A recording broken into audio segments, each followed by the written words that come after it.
ผู้ฟังกำลังให้เกียรติรับฟังสถานีวิทยุเจียงใหม่มหานคร FM 107.25 เมกะเฮิรตซ์อันดับต่อจากนี้ไปเจิญอู้จ๋ากำเมืองกับดีเจคำเพชรเจ้า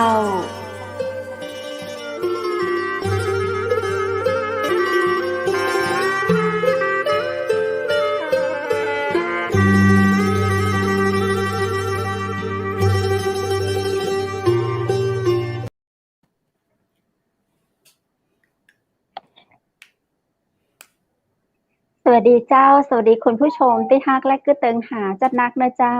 ยินดีต้อนรับเข้าสู่รายการอู้จ๋ากำเมืองตังจังใหม่มหานครแพร่ภาพออกอากาศจากอาคารวังสิงห์คำอำเภอเมืองจังหวัดเชียงใหม่วันนี้ปิกะปากะข้าเจ้าดีเจคำเพชรและดีเจวุฒิเกยนะเจ้าและวันนี้เฮากับปะการวันดีตัวเนอร์เพราะวันนี้เป็นวันพระเจ้าคุณผู้ฟังท่านใดที่ได้ไปวัดไปว่าข้าเจ้าขออนุโมทนาสาธุตัวนะเจ้าเอาไปแบ่งปันบุญกันนี่เป็นว่าเป็นสิ่งที่ดียิ่งใหญ่เนาะคุณผู้ชมเจ้าวันนี้เป็นวันพระและก็เป็นวันพูดตัวนะเจ้าพุธที่6เดือนตุลาคม2564เจ้าข้าเจ้า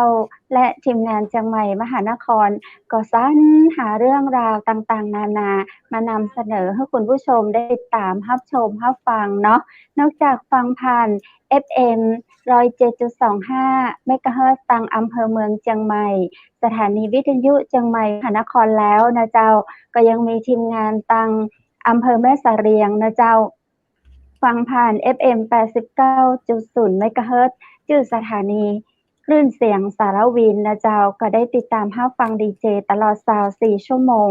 แล้วนะเจ้าเฮาก็มีรายการพิเศษมาอู้จ๋ากำเมืองตังเชียงใหม่มหานครผ่าน Facebook เชียงใหม่มหานครผ่านเพจเชียงใหม่มหานครแล้วก็ผ่าน YouTube เชียงใหม่มหานครเพื่อคุณผู้ฟังได้ติดตามชมภาพหน้าตาดีเจแต่ละคนตัวนะเจ้าวันนี้แน่นอนแล้วเจ้าทีมงานเฮาได้ไปเชิญท่านดร.ป้อมภัทรชมพูมิ่งนะเจ้า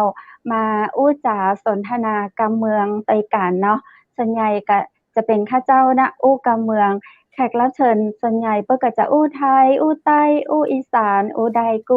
กูภาคของประเทศไทยนะเจ้าคุณผู้ชมเจ้าแขกผู้มีเกียรติในวันนี้นะเจ้าเป็นอาจารย์ประจำหลักสูตรรปส.ของมหาวิทยาลัยเจ้าแล้วก็ช่วยราชการส่วนกลางมีแหมหลากหลายบทบาทที่ท่านทำอยู่นะเจ้ากันเดียวข้าเจ้าจะชวนเปิ้นอู้จ๋าเล่าให้คุณผู้ชมได้ฟังนะเจ้าท่านใดมีคำถามหยังก็ยิงเข้ามาได้เลยเนาะยินดีต้อนรับดร.ภัทรชมพูมิ่งหรือว่าดร.ป้อมสวัสดีเจ้าสวัสดีครับผมสวัสดีครับสวัสดีครับสวัสดีดีเจวูดเจ้าสวัสดีครับคุณเพชรครับสวัสดีครับดีเจวูดว่าเชิญอาจารย์เปิ้นขึ้นตังบนได้ครับไว้ตั้งลุ่มนี่ก็ได้ครับยินดีเจ้าดร.นามสกุลชมพูมิ่งนี่คือตังแม่ฮ่องสอนจะคุ้นหูขนาดเลยเจ้าครับผมก็พอดีคุณพ่อครับเคยเป็นรับราชการที่ฮั่นนะหลายปีเป็นข้าราชการอยู่ที่แม่ฮ่องสอนนะครับผมประมาณหลาย10 ปีแล้วครับข้าราชการชั้นผู้ใหญ่คือผู้ว่าราชการจังหวัดแม่ฮ่องสอนตอนนั้นข้าเจ้าเป็นนักข่าวน้อยๆเจ้าเคยสัมภาษณ์ท่านอยู่เจ้าท่านเป็นผู้ว่าราชการที่นับว่าเป็นคนแรกที่ข้าเจ้าเคยสัมภาษณ์ได้สัมผัสคือได้สัมภาษณ์แล้วก็ร่วมงานกับท่านมาเปิดงานต่างๆที่อำเภอแม่เสลียงเมินแล้วเนาะเจ้าท่านรู้สึกว่าท่านเป็นผู้ว่าราชการมาประมาณ20 กว่าปีเวลาพระเจ้าก็หามาเรียนจบมาเจอเจ้าเป็นผู้ว่าในดวงใจเลยฝากก็เติมรำลึกถึงท่านตัวเนอะเจ้าท่านสบายดีนะเจ้าดร.เจ้าผมคนอายุนักแล้วนะครับก็ตามสภาพเพิ่นก็อันช่วงนี้ก็82แล้วครับปีนี้ครับก็ยังสุขภาพ82แล้วสุขภาพดีสำหรับคนอายุสุขภาพต้องดีครับยังดีเนาะฝากระลึกถึงท่านเนาะ นาะครับเจ้าขอบพระคุณแล้วครับในส่วนของดรป้อมอยู่ครับแม่โจ้จะมหาเนี่ยวิการอยู่ทยาลัยที่แม่โจ้แม่โจ้ครับแม่นแหละเจ้าครับผมก็เดิมทีนี่ให้เริ่มสอนครั้งแรกนี่ไปสอนที่มหาวิทยาลัยเชียงใหม่ก่อนนะครับแล้วก็เมื่อประมาณปี2548เนี่ยก็ย้ายมาที่มหาวิทยาลัยแม่โจ้ครับแล้วก็ได้มีโอกาสไปแม่เสรียงครั้งแรกนะครับผมโดยที่ไปเปิดหลักสูตรนะครับการจัดการชุมชนนะครับกับปีนั้นเป็นปีแรกที่คุณได้เจอกับข้าเจ้าแม่นแล้วครับคุณดีเจคำเพชรนี่นะทางเพชรไทยนะเพื่อจะเพราะว่าน้องไก่นะยังกะลำมอมแมมอยู่โอ้ตอนนี้ยังงามเหมือนเก่าครับตั้งแต่48มาขอบพระถึงปีคุณเจ้าขอบพระคุณเจ้าครับผมครับผมแล้วตอนนี้อยู่ที่ไหนครับครับคือผมเอากำเมืองดิหรือว่าเอาสลับไปสลับมาสลับก็ได้เจ้าเอาสบายเจ้าครับผมก็ตอนนี้ก็ช่วยราชการตอนนี้อยู่ที่ชลบุรีนะครับผมก็มาในโครงการไปเกี่ยวข้องกับเรื่องของการจัดการทรัพยากรนะครับเรื่องของพลังงานทดแทนครับแล้วก็จะเดินทางระหว่างเชียงใหม่กับชลบุรีอยู่ตลอดแต่ช่วงนี้เนี่ยพอดีมีการสอนในเรื่องของระบบออนไลน์ก็ใช้ Zoom ใช้พอดแคสต์นะฮะก็ทันสมัยเหมือนกันนี่เนาะครับผมเจ้าดูจากอุปกรณ์แล้วนี่แบบมืออาชีพมากๆเรื่องของการวางระบบงานมูนี่คือด็อกเตอร์เป็นคนจัดการเองจริงๆแล้วนะครับมันก็มีอยู่หลายส่วนนะครับนะฮะผมเองก็จะดูแลในเรื่องของนโยบายนะครับแต่แล้วเนี่ยครับมันก็จะมีหลายภาคส่วนนะครับผมเองตอนนี้ก็เป็นกรรมการและสมาชิกเครือข่ายพลังงานทดแทนแห่งชาติเนี่ยนะครับหรือของ ENET เนี่ยนะครับก็จะทำเรื่องของพลังงานทดแทนว่าพลังงานสะอาดเป็นอย่างไรนะครับก็มีโอกาสได้ไปคุยพูดถึงเรื่องของวินเทอร์ไบน์เนี่ยนะครับกังหันลมครับผมพอดีตอนนี้ก็ไปดูงานของเพชรบูรณ์นะครับเขาคอแล้วก็ที่เขายายเที่ยงนะครับผมอันนี้ก็จะมีพื้นที่ต่างๆที่เริ่มทำก็มีแนวคิดก็เคยคุยกับทางหน่วยงานของรัฐบาลในหลายต่างประเทศนะครับทั้งของญี่ปุ่นตัวของจีนตัวนี้นะครับว่าเขาอาจจะมีการขอเครื่องมือเหล่านี้นะฮะเอามาใช้นอกจากว่าจะในพื้นที่ของภาคอีสานแล้วเนี่ยก็อยากจะเอามาลองที่ภาคเหนือดูนะครับทั้งจังหวัดเชียงใหม่เองหรือว่าแม่ฮ่องสอนตัวนะครับวันนี้ก็จะเป็นเรื่องที่จะดูแลเรื่องของพลังงานสะอาดนะครับครับแม่นข้าเจ้าก็อยู่ในส่วนของโครงการนี้เมื่อกี้ดร.อู้ถึงว่าดร.มาแม่เสลียงแรกเนาะเป็นใดเจ้าอู้เรื่องแม่เสลียงคือจริงๆแล้วผมต้องเรียนนิดนึงนะครับว่ามีความผูกพันกับจังหวัดแม่ฮ่องสอนข้างนักนะครับคุณพ่อเนี่ยไปรับราชการตั้งแต่เป็นข้าราชการชั้นผู้น้อยนะครับแล้วก็จริงๆท่านก็ตอนที่ท่านลาออกมาจากงานราชการก่อนก็ได้ไปเป็นที่ปรึกษาเป็นประธานของโครงการมูลนิธินะครับในพระดำริของสมเด็จพระนางเจ้าพระบรมราชินีนาถในรัชกาลที่9นะครับซึ่งยังโครงการนี้ก็ยังดำเนินการอยู่แล้วก็ท่านเองก็ตอนนี้ก็ยังฟังก์ชันอยู่พอสมควรนะครับคราวนี้เนี่ยท่านก็เลยมีความผูกพันกับแม่ฮ่องสอนถึงไปบ่ได้เนี่ยก็จะบอกถามอยู่ตลอดเวลาว่าเป็นจะได้พ่องที่เปิ้นมีงานอะไรอย่างเปิ้นมีเรื่องของความคืบหน้าอย่างไรนะฮะแล้วก็ทางแม่โจ้เขาเองต่อครับด้วยความที่ผูกพันนะครับก็ถือว่าเป็นลูกหลานแม่ฮ่องสอนไปแล้วนะครับ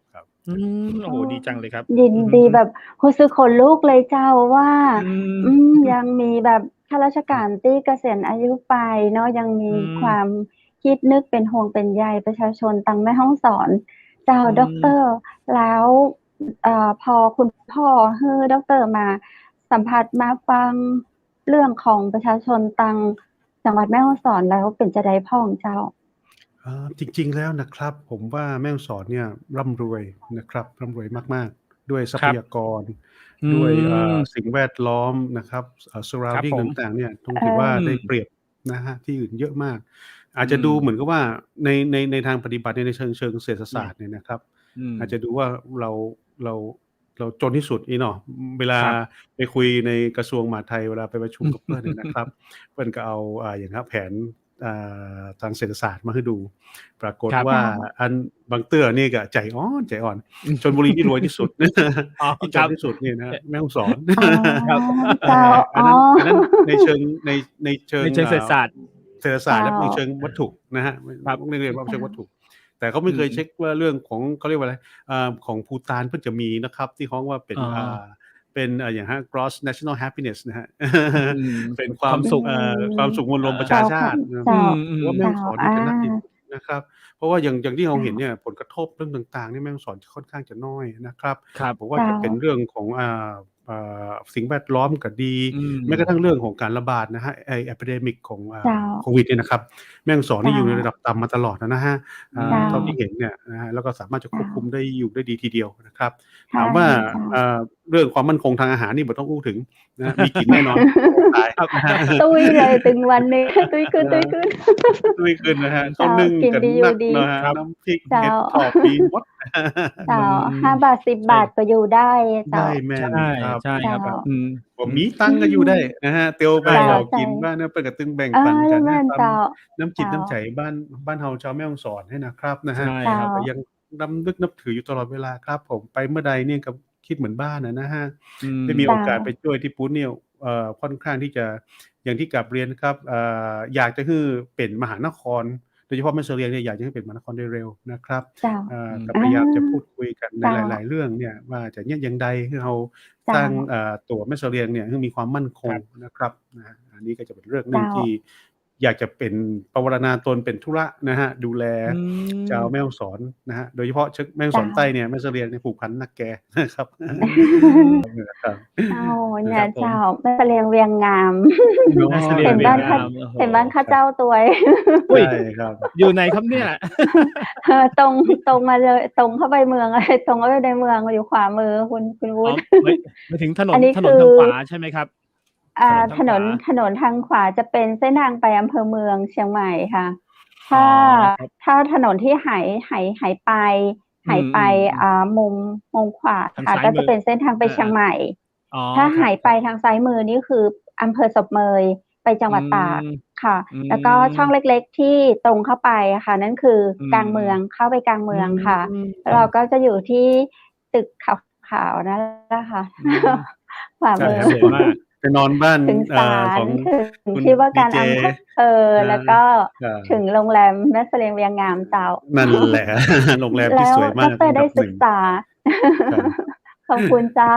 ดร.ได้ศึกษาในเรื่องของไฟฟ้าประปาเศรษฐศาสตร์เศรษฐกิจการคมนาคมของอำเภอแม่เสลียงเจ้าดร.ว่าเรื่องไหนที่น่าควรที่จะต้องแก้ไข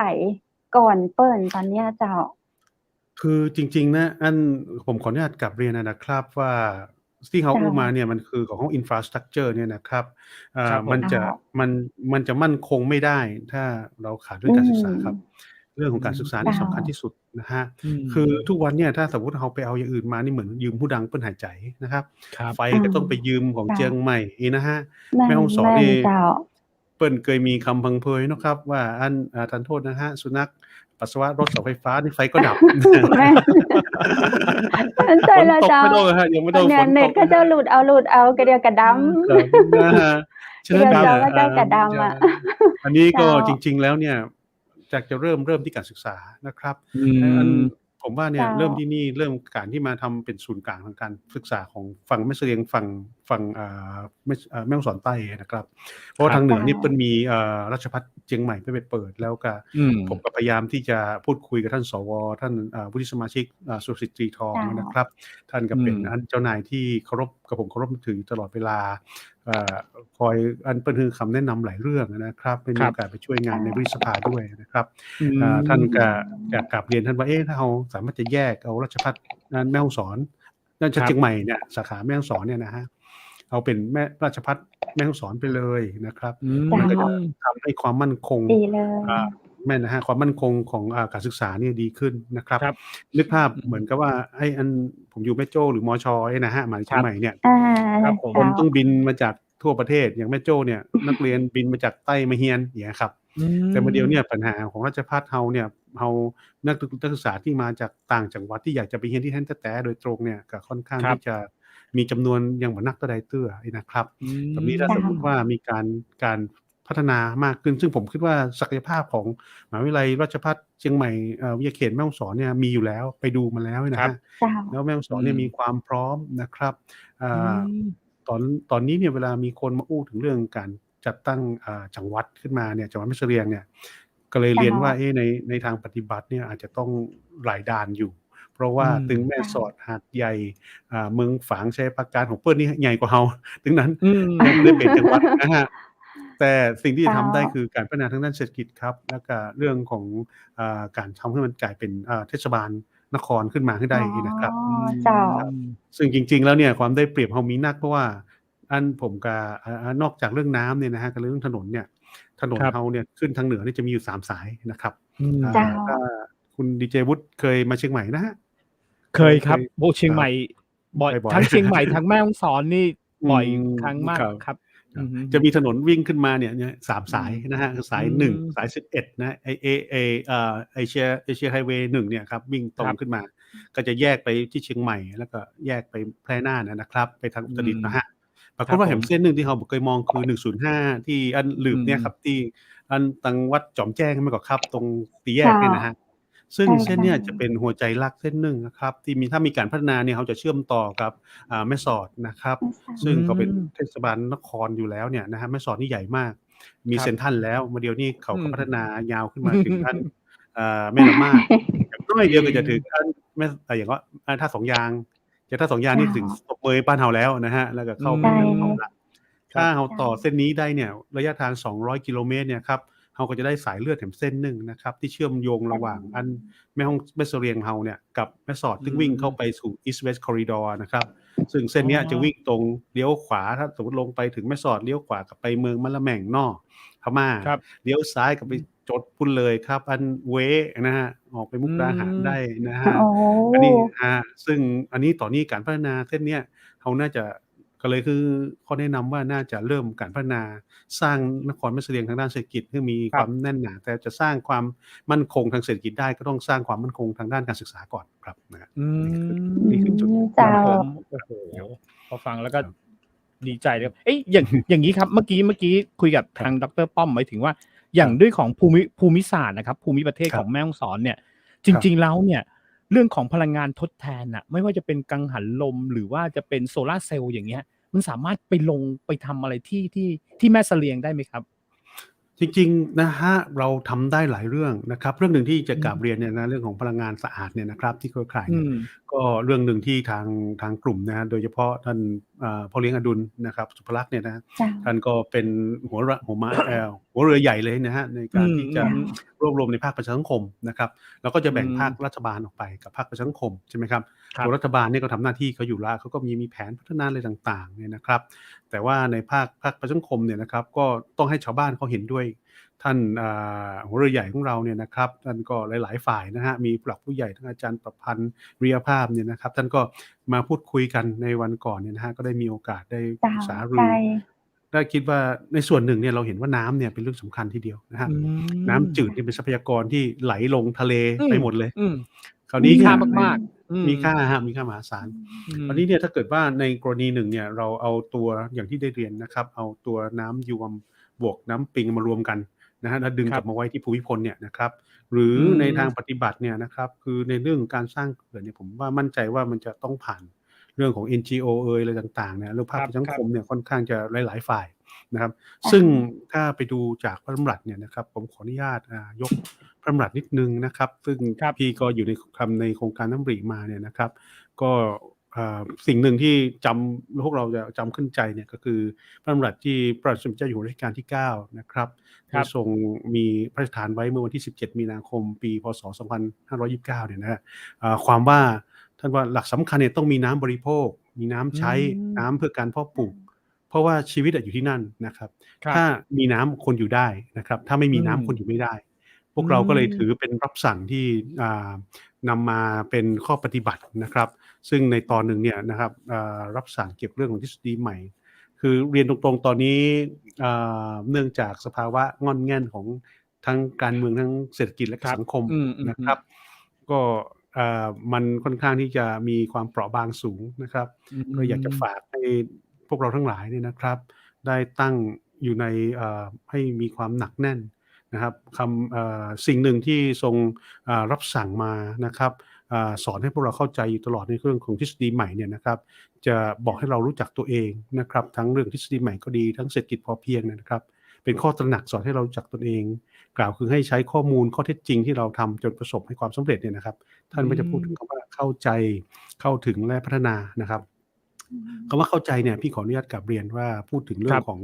เข้าใจในธรรมชาติเป็นวิทยาศาสตร์ระดับไม่ว่าจะเป็นระดับไหนนะฮะเป็นวิทยาศาสตร์ที่ตอบตรรกะได้คือเข้าใจก่อนว่ามันเกิดขึ้นได้อย่างไรนะฮะเข้าถึงเนี่ยหมายถึงว่าการมีส่วนร่วมนี่หมายถึงทั้งคนที่ต่อต้านทั้งคนที่เห็นด้วยนะฮะไม่ใช่ว่าต่อต้านมาก็จะเอาแบบหัวชนฝาข้างเดียวสนับสนุนก็หัวชนฝาข้างเดียวเราควรจะเดินเข้ามาแล้วก็จับมือกันและร่วมหาทางออกนะครับการหาทางออกเนี่ยมันจะก่อให้เกิดการทำงานร่วมกันในภาคส่วนต่างๆไม่ว่าจะเป็นชาวบ้านราชการและเอกชนนะครับและสิ่งนี้มันจะนำไปสู่การพัฒนานะครับจะนำไปเราจะเห็นได้ว่าโครงการตั้มรีหลายโครงการที่ประสบความสำเร็จเนี่ยครับก็เกิดจากสิ่งเหล่านี้นะฮะวันนี้ทรงเสด็จสู่สวรรคาลัยแล้วเนี่ยนะครับก็ยังประทับอยู่ในตราตรึงในดวงใจชาวไทยประสบนิกรทุกคนอยู่นะครับสิ่งนี้ก็เป็นคำสอนของพ่อนะครับที่มีไว้ต่อแผ่นดินบางทีก็อยากจะให้รำลึกนิดนึงเด็กรุ่นใหม่อาจจะไม่ค่อยได้เห็นพระราชกรณียกิจในส่วนนี้นะฮะแต่ก็ขอให้มั่นใจก็ยังมีบรรดาสมเด็จพระเจ้าสมเด็จพระราชโอรสพระธิดาของท่านแต่ละพระองค์เนี่ยก็ทรงบำเพ็ญงานหนักนะครับเราได้เห็นอย่างทางแม่ฮ่องสอนนี่สมเด็จพระเทพนะสมเด็จกรมพระเทพท่านเสด็จกรมท่านก็เสด็จบ่อยมากนะฮะผมเคยไปรับที่ห้วยมะโอนะครับไม่กว่าที่ศพเมยไกลมากขับรถไป4 ชั่วโมงแต่พื้นที่แค่30-40 กิโลเมตรนะฮะแค่นั้นเองนะแต่4 ชั่วโมงฮะโอ้ครับเข้าใจเลยรับสั่งไปตอนนั้นสมเด็จกรมพระเทพท่านเสด็จพระดำเนินแล้วก็ท่านก็มีพระปฏิสันถานกับพวกเราที่ทำงานของการตั้มรีเนี่ยฮะแล้วก็หลายฝ่ายที่ไปรับใช้ในเรื่องของหญ้าแฝกก็ดีเรื่องของการเพาะปลูกก็ดีเนี่ยนะครับก็เป็นกำลังใจครับให้กับพวกเรานะครับในการที่จะผลักดันให้โครงการเหล่านี้มันเกิดขึ้นนะครับโดยเฉพาะเรื่องน้ำเนี่ยนะครับก็เป็นเรื่องที่ได้กราบเรียนนะฮะว่าทางเหนือเราเนี่ยโดยเฉพาะ3 จังหวัดนะฮะทางด้านตะวันตกเนี่ยครับของภาคเหนือนะเชียงใหม่แม่ฮ่องสอนตากเนี่ยนะฮะเป็นพื้นที่นี่ประมาณ 5% นะครับก็จากข้อมูลที่ทางทีมงานเนี่ยนะครับทางคณะทำงานก่อตั้งจังหวัดแม่เสรียนแล้วก็ทางพลังงานสะอาดเพื่อแม่ฮ่องสอนเนี่ยนะฮะเขาได้หามาก็จะเห็นว่าลักษณะว่าทางพื้นที่ 5% เนี่ยนะครับก็สามารถจะดึงน้ำเนี่ยได้ปริมาณของน้ำฝนที่จะส่งไปยังเขื่อนภูมิพลได้ถึง 1,800 ล้านลูกบาศก์เมตรทีเดียวต่อปีนะครับซึ่งก็ถือว่าเป็นจำนวนมหาศาลทีเดียวครับนี่ก็เป็นข้อหนึ่งที่เราจะต้องหาวิธีการว่า1ถ้าเราไม่ทำเขื่อนนะฮะเราจะทำระซัวหรือว่าเป็นอ่างเก็บน้ำได้ไหมนะฮะดึงเข้ามาอย่างไรนะครับในภาคส่วนนี้ก็ที่ได้เรียนท่านดีเจวุฒิไปเมื่อกี้นะครับว่าผมเคยทำเรื่องเรียนรัฐบาลชุดก่อนไปนะฮะทำเป็นโมดูลไปว่าเราน่าจะต้องมีการจัดตั้งทำกระทรวงน้ำขึ้นมาเพราะว่าน้ำนี่เป็นเรื่องสำคัญนะครับตอนนี้มีเพียงกรมชลประทานดูแลนะครับกรมทรัพย์ก็ดูแลน้ำคือกระทรวงคมนาคมเป็นกระทรวงใหญ่มีถนนทุกที่เราสร้างถนนได้ทุกพื้นที่เข้าไปถึงหมดใช่ไหมฮะดังนั้นเนี่ยผมมั่นใจว่าสร้างเป็นลำน้ำเนี่ยคล้ายๆเหมือนกับไปท่อส่งน้ำขนาดใหญ่เนี่ยนะฮะแล้วก็อยู่คู่กับถนนเนี่ยมันทำได้อยู่แล้วนะครับถ้าสมมติทำเนี่ยมันก็จะทำให้การจัดการน้ำของเรามีประสิทธิภาพมากขึ้นครับน้ำท่วมตรงนี้เขากระดูดเข้าท่อนี้เอาไปกรองไว้ทางปุ้นนี่นะฮะซึ่งมันมีเทคโนโลยีดีๆขนาดนี้นะฮะในหลายๆประเทศชั้นนำที่เพิ่นมีการจัดการน้ำเนี่ยฮะเพิ่นก็สามารถกระทำได้ครับก็เลยอยากจะเป็นข้อหนึ่งที่ในส่วนเขานี่เป็นกึ่งฮะเนื่องจากว่าเป็นอาจารย์สอนหนังสือเนี่ยจะอยู่กึ่งระหว่างภาครัฐแล้วก็ภาคเอกชนเป็นคนกลางนะก็พยายามที่จะคล้ายๆว่าชักจูงทำวิจัยตรงนี้มาซัพพอร์ตว่าการที่จะมีกระทรวงน้ำขึ้นมาเนี่ยนับว่าเป็นเรื่องที่สำคัญทีเดียวนะฮะก็จะทำให้ในการดูแลน้ำการจัดการน้ำเนี่ยเป็นไปอย่างมีประสิทธิภาพมากขึ้นครับ อืมใช่ครับเพราะว่าผมเคยได้ยินคำหนึ่งนะครับดรครับครับครับผมเคยสัมภาษณ์ท่านผู้หญิงท่านผู้หญิงกัลยาโสพลพนิชนะครับผมท่านพูดบอกว่าน้ำเนี่ยนะครับผมเป็นอะไรที่เทวดามอบให้เรามาใช่นะครับ นะฮะเทวดามอบให้เรามา แต่เราไม่รู้จักวิธีเก็บกักฮะเราปล่อย ฮะ ทิ้งไปเลยใช่อย่างเงี้ยครับใช่แล้วครับท่านครับ ท่านผู้หญิงบปล่อยอกว่าทิ้งไม่ปล่อยนั่นนะปล่อยให้ท่วมอีกต่างหาก ไว้ให้ท่วม ปล่อยให้ท่วมแต่ถ้าเรา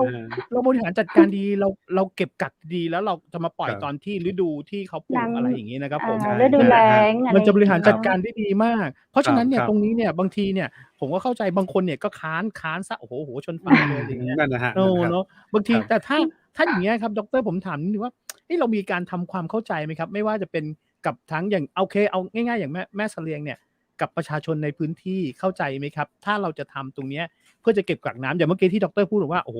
ช่วยเขื่อนภูมิพลเนี่ยได้เยอะมากเลยนะครับอย่างงี้ครับจริงๆแล้วอย่างที่เรียนนะฮะภูมิพลนี่อยู่ตากนะครับ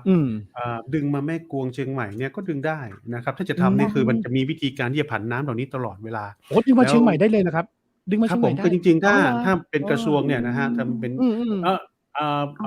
อาคิดเล่นๆนะฮะอืเรามขุดอ่างเก็บน้ำที่มีอยู่แล้วเนี่ยพอครับน้ำตกมีน้ำฝนขึ้นมาปุ๊บแทนที่เราจะไปทำเขื่อนเราทำเป็นท่อระบายน้ำขนาดใหญ่อืเหมือนกับท่อ่อที่เป็นตารางาชลประทานนะฮะแต่คราวนี้เจ้าเนี่ยชลประทานนี่จะดีกว่าปล่อยให้เป็นลำธารธรรมดาเพราะอืถ้าเป็นลำธารธรรมดามเนี่ย จะเหนือลงใต้มีแม่ยวมเนี่ยหรือสารวินครับแม่ยวมเมื่อก่อนครับที่วิ่งเจ้าทวนน้ำนั่นขึ้นอืไปนั่นมนะฮะไม่ใช่แม่ยวมครับอันอย่างก็น้ำเมยนะฮะแม่แจ่มแม่ไม่แจ่มก็ก็ครับที่ทวนเจ้าทวนโถงเมนี่นะครับยครับผมน้ำเมยคราวนี้เนี่ยในทางปฏิบัติเนี่ยนะครับถ้าครับเราทำเป็นลักษณะแบบที่เป็น irrigation เนี่ยนะครับครับทางเทคนิคเนี่ยมันสามารถที่จะดูดน้ำปิกได้ไวเวอร์ซ่าครับซ้ายคือปิกก็ได้เอาลงก็ได้นะฮะ อืในขณะที่เรามดูดปิกเนี่ยมันก็มีการปั่นไฟได้ตัวเองอันเนี้ยนะครับคือข้ออ๋อสำคัญที่ว่าเนาะโอ้โฮเราดูดน้ำมาปุ๊บเนี่ยนะฮะในส่วนนี้ปุ๊บเนี่ยนะก็ฮะเราต้องผ่านตัวไอเทอร์ไบน์ตัวเทอร์ไบเจ้าน์ก็ทำหน้าที่ที่จะปั่นไฟสร้างกำลังไฟฟ้าสซึ่งอันเนี้ยอาจะสามารถที่จะเป็นกำลังไฟฟ้าเนี่ยเป็นรายได้หนึ่งนะฮะสำหรับจังหวัดที่เรามีทรัพยากรนักเนี่ยนะครับดูท่าทางเหมือนว่าเราตุ๊กเนี่ยนะฮะแท้ๆแล้วเนี่ยถ้าเราสร้างไฟฟ้าขึ้นมาดีบ่ดีเนี่ย จังหวัดแม่ฮ่องสอนเนี่ยจะกลายรเป็วยที่สุด แม่นฮะเป็ กลายนโรงงานเป็นเศรษฐี ไฟฟ้าเป็นโรงใหญ่งานไฟฟ้าเลยนะ เจ้าของโรงงานไฟฟ้าใหญ่ ครัเนาะบครับของประเทครับศระบบกาซึ่งรน้แม่นนะอืฮะแล้วมันจำเป็นต้องสร้างำเขื่อนนะฮะต้องเรียนเจ้าตรงๆว่าสร้างเขื่อนเนี่ยมันท่วมเจ้าจริงๆแล้วเคยมีอย่างอาจจะเคยได้ยินเรื่องแก่งเสือเต้นนะครับครับที่อย่างเจ้าแม่ยมเนี่ยเป็นแม่เดียวที่มีเขื่อนการต่ออืสู้เรื่องมเจ้าเขื่อนนี่เป็นเรื่องหนักหนาสาหัสสำหอื้รับอฮือชาวแก่งเสือมากเลยเต้นมาก เจ้านะครับเข้าไปนี่ถ้าบัดใจอันคนในหมู่บ้านเนี่ยถามแล้วมาอีหยังเนาะเข้าไปอืเมืองรองนะมเมืองสองนะเมืองเจ้าสองนะสะเอียบเนี่ยฮะถ้าบัดใจนามสกุลชมพูน่าวิ่งนี่เข้ากลัวเลย มาได้นะผู้เล่น ครับ พอดีผมคนเมืองแปร่เนาะอ๋อแต่ครับแต่ละเจ้าต้นกำเนิดแต่ละเป็นต้องอู้เป็นสำเนียงแปร่นะแต่ว่าไม่ใหญ่อ๋อเชียงใหม่นะฮะเลยครับเป็นม่วนข้าเชียงใหม่เจ้าชอบอ๋อชอบ สำเนียงเปิ้นม่วนแปรเจ้านะครับคนแปรวัดอู้ห้วนนะกับนี้เจ้า เนี่ย อืมเนื่องจากเหตุการณ์เนี่ยเปิ้นเลยให้ครับผม เข้าแก่งกะเต้น ผมใครที่แปลกหน้าเข้าไปนี่เขาจะมีความหวาดระแวงเพราะว่านี่การต่อสู้เขาเลยนะฮะผมทำวิเจ้าจัยที่ของปีเอกเนี่ยครับก็ทำที่น้ำยมนะครับ อืมเมื่อกี้เรียนคุณวุฒินิดนึงว่า เพราะครับว่าฟังเพลง แล้วก็ไปทำน้ำยมแล้วปี54 10 ปีแล้วนะค ครั รั บบ ที่เกิดเหตุการณ์เจ้านี้ขึ้นนะครับตอนนั้นเองเนี่ยน้ำทะลักออกมาอืจากมน้ำยมอืมผ่านอำเภอบางระกำนะครับถ้าจะจำได้ อืมเหตุการณ์นั้นนะคือผ่านทางรับบางระกำมาแล้วเนี่ยนะครับทางบางระกำเองก็โอเคเขาบอกว่าเขายอมรับได้ที่น้ำมา แต่ถึงเวลามันต้องไปเขาอยู่กับมันได้ จะทำยังไงให้อยู่มันได้ บาง แต่ ละ ปัญ กร หาร ม ก็ นี่ คือ จังหวัดหยังกะเจ้า เจ้าพิษณุโลกครับ พิษณุโลก พิษณุโลก อ๋อ ครับ เจ้า ครับแต่เป็นอำเภอที่อันน้ำยมผ่านนะครับ อืม ซึ่งเขาจะเริ่มละกร ที่ รม นั่น ช้ำซวงเลย ใช่ครับผมตอนนี้เนี่ยอันเฮากันนึกว่าพิษณุโลกมีกระน้ำน่านนี่นะฮะ อืม แต่ว่า อ๋อ ทุกสายน้ำฮะไม่ว่าปิงวังน่าน เจ้า นี่เขามีเขื่อนรองรับหมดนะครับ เจ้า ยกเว้นน้ำยมซึ่งมีการต่อสู้ตลอดซึ่งจริงๆน้ำยมเนี่ยได้ปริมาณน้ำสูงที่สุดนะฮะในบรรดา4เขื่อน3เขื่อนเนี่ยถ้าทำในทั้งยมบนยมล่างนี่ได้กันพูดถึง900 ล้านลูกบาศก์เมตรเลย โอ้โห ต่อ เยอะนะครับ เยอะครับเยอะมาก แต่คราวนี้เนี่ย อืม ปัญหาคือปล่อยให้น้ำท่วมอะฮะ อื ท่ว ม มเท่า อื ตะตุ่ม ม ต้นไม้ก็ตายนะฮะ ใช่ไหมค ใช รับ ่ครับ ครับ การเกิดขึ้นของการอพยพหนีน้ำขึ้นมาของสัตว์ป่าก็ดีแม้กระทั่งคน อืม เองนะครับก็ต้องหลบหนีขึ้นมา แล้วคนที่เคยทำนาทำไร่อะครับจะให้ไปอยู่ที่ไหน วันนี้เราไปอยู่ที่ไหน อืม ก็ไม่มีที่ให้เราอยู่แล้ว มีเจ้าของหมด ครับ คราวนี้ถ้า อืม เกิดว่าน้ำไปท่วมบ้านเขาแล้วให้เขาไปอยู่ที่ไหน อืม เนี่ยนะครับ อืม คนเหล่านี้ อือฮึ เขาบอกว่าถ้าจะทำเขื่อนนะก็เอาปืนมายิงให้เขาตายทั้งหมู่บ้านก่อนนะครับนี่คือการต่อสู้ที่แก่งเสือเต้นนี่รุนแรงมากนะครับ โอ้ แล้ว โฮ ก็ครับเขาต่อสู้กันเรื่องนี้ เวลาที่อาจารย์ศักดิ์สินท่านไปต่อต้านเรื่องน้ำเมื่อไหร่เนี่ยนะฮะ ครับ แก่ง อื เสือ ม เต้นก็ส่งมา อืม นะฮะอันนี้ อื ก็ ม ถือว่าเป็นหลักเลยนะครับที่ต้องมี อืม มีเรื่องของการพูดคุยในเรื่องของาสาเหตุที่ทำให้เขาจำเป็นจะต้องระงับหรือว่าอืม ต่อต้านในเรื่องของการทำเขื่อนเนี่ยนะครับ ค อื ราวนี้ ม เนี่ยเมื่อเป็นอย่างนั้นเนี่ยนะครับผมก็คิดว่าถ้านักวิชาการมา brainstorm กันเนี่ยนะครับเป็นลักษณะ ครั ข บ อง polycentric เนี่ยนะครับ อืม ทั้งนักกฎหมายเองก็ดีอย่างพี่นี่เป็นนักกฎหมายนักนโยบายไม่ใช่นักกฎหมายจริง ครับ ๆเป็นนโยบาย อืม จะแปลงนโยบายไปสู่การปฏิบัติได้อย่างไรอันเนี้ยนะ อื ครับ ม นี่เป็นเรื่องสำคัญนะครับ ก็ต้องมาพูดคุยกันปรับเปลี่ยนวิธีคิดนะครับหาวิธีการที่จะทำให้1อย่างที่เรียนครับชาวบ้านเนี่ยเขาจะรับรู้ได้ไหม อืม เขาเห็นด้วยว่าเป็นอย่างไรนะครับเขาเกิดผลกระทบไหมถ้ามีผลกระทบต่อเขาแล้วสิ่งที่เขาเกิดขึ้นน่ะเขารับได้มากน้อยแค่ไหนอันนี้เป็นเรื่องสำคัญนะครับ อื ว่าถ้าเกิด ม ว่าเราสามารถจะแก้ปัญหาเหล่านี้ได้เนี่ยผมว่าเรื่องความเข้าใจเนี่ยเรื่องของการแก้ปัญหาเนี่ยจริงๆแล้วมันแก้ได้นะครับ อืม ว่าจะ อื ทำ ม อย่างไร ถ้าเราไม่ทำเขื่อน แล้วเราทำเฉพาะเป็นรางน้ำนะฮะเก็บไว้ อื ใน ม ที่เป็นเรียกว่า reservoir หรือว่าเป็นอ่างเก็บน้ำใช่ไหมครับถึงเวลาก็ผันน้ำไป จริงๆแล้วมันไม่จำเป็นต้องเป็น reservoir เดียว คือสายตรง ครับ อะจากเชียงใหม่ อืม แม่ฮ่องสอนนี่ไกลนะครับเอาไปไว้ตามอำเภอนี้ก่อนเนี่ยครับใน อื พื้นที่ที่เรา ม เราจัดเก็บไว้ไม่ก่อนฮะแต่ปุ๊บก็ดูดไปเรื่อยๆอย่างเงี้ยน้ำมาจากที่ไหนก็ดูดสมมุติน้ำภาคกลางมีเยอะเนี่ยดูดคืนมาก็ได้ อันนี้ก็ทำได้เหมือนกันนะครับมันก็ อืม เครื่องเทคโนโลยีเดี๋ยวนี้มันทำได้อยู่แล้ว อื นะ ม ครั นั่ บ นสิครับ ผมว่าน่าจะทำได้ อืม ครับ อืม แต่นั่นแหละฮะ อืม ต้องใช้อืม งบประมาณมหาศาล ค แต่ รับ ว่า ครับ ผมว่ามันสามารถจะ pay back ในเรื่องของข้อแลก ใช่ เปลี่ยนของมันก็คือมันมี ครั พ บ ลังงานกลับคืน อื มาม และเป็นพลังงานสะ นั่ อาน ด สิ ด้ ครั วย บ นะครับใช่ไหม ผ ครับ มว่าคุ้ม ครับ ใช่ครับ ใช่ครับ อืม เพราะจริงๆเดี๋ยวนี้พออย่างที่เรียนครับรถไฮบริดมีรถไฟฟ้า ครับ เสียบปลั๊กได้แล้ว เจ้า โอ้โฮคราวนี้เนี่ย อืม ผมกล้าเรียนเลยว่าพลังงานไฟฟ้าเนี่ยเป็นพลังงานที่สะอาดนะครับเป็น อื พลังงาน ม ที่ค่อนข้างที่จะไม่ทิ้งมลภาวะไว้เยอะ อื เท่ากับ ม พลังงานปิโตรเลียมเนี่ย ควั นะ น ครับ ดำควันขาวเนาะที่ ค ต้ รั อบ ง ใช่ มี ใช่ อันนี้ ครับ ต้อง เจ้า ขออนุญาตเรียนว่าถ้าจริง ๆ แล้วมีการพูดคุยเรื่องนี้แล้วก็ศึกษาเรื่องนี้จริง ๆ แล้วมีนะครับแต่ว่าปัญหาก็ยังไม่ว่าจะเป็นเรื่องของการเมืองอื เรื่อง ม ของนักธุรกิจต่างๆที่มีการล็อบ อื บี้อะไร ม ต่างๆนะ อื ใน ม ในกลุ่มนักนโยบายสาธารณะจะมีคำพูดหนึ่งเขาเรียกว่า black box คือกล่องด อ้าว อ๋อครับ ำ กล่อง นะ ด ครับ ำ นโย ครับ บาย อื สาม ธารณะจะเข้าไปในเนี้ยครับออกมาเราไม่รู้เลยว่าในกล่องนี่มันพูดอะไรกัน อื ออกมาแล้ว ม กลายเป็นนโยบายแล้ว เอาไปปฏิบัติแล้ว ไม่รู้เลย อื นะว่าทำไม ม ตัดสินใจแบบนี้ ทำไม ครับ ถึงเอา อ๋อ Sinovac ไม่เอา Moderna เอ หรือ อ ไม่เอา อื อะไร ม อย่างเงี้ย อื ครับ ม ครับ เออ อันนี้พูดอันนี้ได้ ครั นิ บ ดห ผ นึ่ง ม แต่อันนี้ น้อง อันนี้ น้อง ถ้า เม ถ้า ษา ถาม